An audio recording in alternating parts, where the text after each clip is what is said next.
Hello বন্ধুরা, welcome my another blog. সবাই কেমন আছো? আশা করি সব ভালো আছো। আর আজকের ব্লগটা হচ্ছে গত বছর 2024-এর দুর্গাপুজোর ব্লগ। এবছর আমি পোস্ট করছি। তোমরা দেখেছো, এর আগেও আমি দুটো ভিডিও পোস্ট করেছি, আজকেও ওই ভিডিওটা পোস্ট করছি। আর এইটা হচ্ছে তোমার লেক টাউন শ্রীভূমি দুর্গাপুজোর প্যান্ডেলের। তো আমরা এসেছিলাম ডেলিভারি করতে করতে। আমি সেই বছর সাইকেল নিয়ে জোম্যাটো কাজ করতাম। তো সেদিন আমি গিয়েছিলাম, এখানে একটা অর্ডার পড়েছিল, সেই অর্ডার আনতে গিয়ে আমি শ্রীভূমি ঠাকুর দেখেছিলাম। আর এতটা ভিড় দেখতে পাচ্ছ, কি লেভেলে ভিড় রাস্তায় দেখাচ্ছি তোমাদেরকে। এই যে দেখছো, এটা হচ্ছে শিবভূমির মেন গেট, যেটা তোমার সার্ভিস রোডের উপরে যে গেটটা। এই দিক দিয়ে হচ্ছে শিবভূমির ভিতরটা, এই দিকে হচ্ছে তোমার যে মন্দির, সেই মন্দিরটা হচ্ছে এখানে। আর এই মন্দিরটা হচ্ছে কেরালার একটা মন্দির, ঠিক আছে? তো তোমরা দেখলে বুঝতে পারবে যে কোন মন্দিরটা এখানে তৈরি করা হয়েছে। তো আমি এখন রাস্তা দিয়ে যাচ্ছি অর্ডারটা আনতে। অর্ডারটা নিয়ে চলে এসেছি। তারপর আমি ঠাকুর দেখতে ঢুকছি এখানে ভেতরে। এতটা ভিড়, কি লেভেলে ভিড় তোমরা দেখতে পাচ্ছ, কি মানে কি বলবো, লাইন দিয়ে দেখতে পাচ্ছ। আমরা যেহেতু ডেলিভারি কাজ করি, তো সেই জন্য আমাদের সাইডে একটা রাস্তা ছিল, ভিআইপি রাস্তা ছিল, মানে ভিআইপি কার্ড যাদের কাছে তাদেরকে সেই রাস্তা দিয়ে ঢোকানো হচ্ছে। তো আমিও সেই রাস্তা দিয়ে ঢুকেছিলাম। কিছু বলেনি, তার কারণ আমার ডেলিভারি বয়, ওই জন্য হাতে আমার খাবার ছিল, অর্ডার ছিল, তাই জন্য আমাদেরকে কিছু বলেনি, আমরা ওই রাস্তা দিয়ে ঢুকেছিলাম। অবশ্য আমার কাছে একটা ভিআইপি কার্ড ছিল, সেভিমির একটা কার্ড ছিল, দমদম পার্কের একটা ভিআইপি কার্ড ছিল আমার কাছে। তো কোনো কিছু বললেও আমি সেটা দেখাতে পারতাম।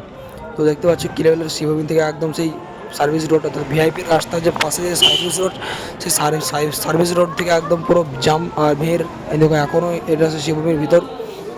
সাইড দিয়ে যাচ্ছি আমি, দেখো এটা সাইড, এইদিকে বাঁশ দিয়ে একদম ঘিরে দিয়েছে, যাতে তোমার মানুষের হট্টগোল চাপ যেন না হয়। সাইডে কাউকে আসতে দেয় না, পুরো পুলিশ দিয়ে গার্ড দেয়, বা গার্ড দিচ্ছে পুলিশ দিয়ে। এই সাইডে কাউকে উঠতে দিচ্ছে না। তো তোমরা দেখতে পাচ্ছ, আমি এখন সাইডে যাচ্ছি শিবভূমিকে। সেটাও দেখতে যেমন সেই পুলিশ বসে আছে সাইডে। তো আমি এখন এদিক দিয়ে যাবো, এদিক দিয়ে গিয়ে ঠিক সাইডে এই দেখো, এই সাইডে যাবো। এই যে এখনও সাইডে যাচ্ছে আমার। এই দেখো পুলিশ আমাকে এখনই দেখবে, আমাকে একজন বলবে ভাই এদিক যাওয়া যাবে না। যারা তোমার ভলান্টিয়ার আছে ছেলেগুলো, তারা আমাকে যেতে আটকাবে, কিন্তু আমি তাদেরকে বলবো যে জাস্ট আমি একটু পুজো দেখি চলে আসবো, এখান থেকে বেশি দূর যাবো না, ভেতরে ঢুকবো না, এই বলবো আমি তাদেরকে। বলি এবার আমি ঠাকুরের প্যান্ডেলটা দেখবো। তো তোমরা দেখতে থাকো, আমি এবার কাছেই চলে এসেছি, খুব কাছে চলে এসেছি। এত জ্যাম, যাওয়া যাচ্ছে না একদম। এইখানে আমি সাইড দিয়ে যাবো, আর এই আমাকে বলবে এখন। তো এই দেখো সে মন্দির, এর ভিতরে হচ্ছে ঠাকুর, আর কতগুলো ক্যামেরা লাগানো আছে, পুলিশ দিয়ে গার্ড দিচ্ছে। এই দেখো ক্যামেরা দেখছি, কত ক্যামেরা, কত পুলিশ। প্রচুর ভিড়, কি লেভেলের ভিড় জানি না। এবছর জানি না কি এমন ভিড় হবে বা কতটা ভিড় হবে। তো এই বছর চেষ্টা করবো ভিতরেও মন্দিরের ভিতরে ঢোকার। এটা আছে গতবারের মন্দির পুজো। তো দেখতে পেলে কি লেভেলের ভিড়, আর মানুষ দেখার জন্য কম, ঠেলে মানে ঠেলে প্যান্ডেল দেখানো হয়, মানুষের ধাক্কা খাওয়া শুধু।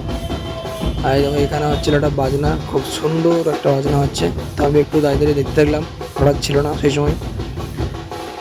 এত সুন্দর অ্যাডজাস্টমেন্ট বা এত সুন্দর বাজাচ্ছে এরা, দেখে খুব ভালো লাগলো, বা শুনতে খুব ভালো লাগছে, তোমার শুনলে বুঝতে পারবে। এই ওইটা যে গাছে একটা লাইট দিয়েছে, গাছগুলো তাকে সাজিয়েছে ভালো করে। এখানে একটা দুর্গা ঠাকুর হয়েছে, কিন্তু আমি ঢুকে দেখলাম না। দাঁড়া তোমাকে দেখাচ্ছি আমি এখনই, দেখবে। ক্যামেরাটা ঘোরাবো এখনই এদিক দিয়ে, দেখো বুঝতে পারবে। এই দেখো, এটা একটা মন্দির হয়েছে, হাতির মুখের বা হাতির মাথার যে সোঁড়, সেই দিকে একটা গেট করেছে। তাই আমি ভিতর দিয়ে ঢুকলাম না আর, জ্যাম রাস্তা হওয়ার জন্য। এটা আছে লেক টাউনে তোমার রাস্তা। তো চলো তোমরা দেখতে থাকো পুরো ভিডিও। আর ভিডিও ভালো লাগলে অবশ্যই লাইক কমেন্ট শেয়ার করবে, চ্যানেল নতুন হলে চ্যানেলটাকে সাবস্ক্রাইব করবে।